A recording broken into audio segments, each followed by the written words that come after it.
I went, I think, from feeling humiliated to feeling really scared. I didn't know what was going to happen.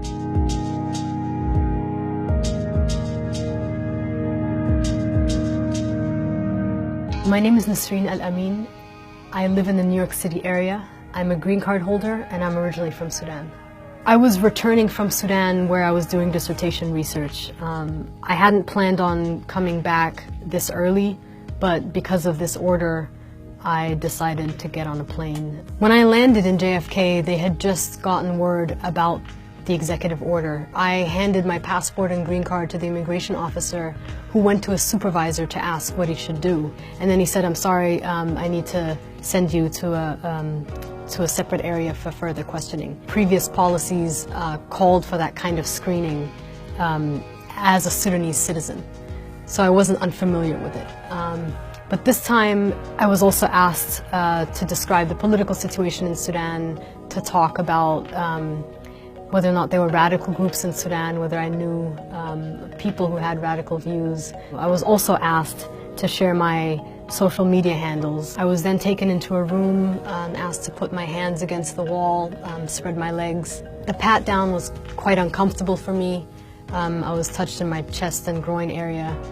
I was then briefly handcuffed, and that's actually the point that I started crying, because even though they told me it was standard procedure, I felt at that moment that if I'm being handcuffed, that means I'm probably going to be deported or detained further. We weren't allowed legal counsel. We were told that the jurisdiction that we were in was a unique jurisdiction, and that the officers were the judge, essentially.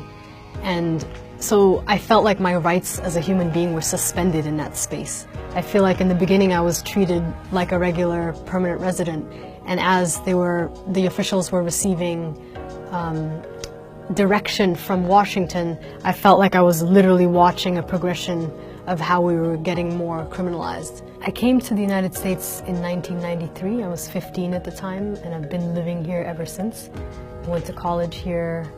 I've been working for many years in the United States. I consider it my home.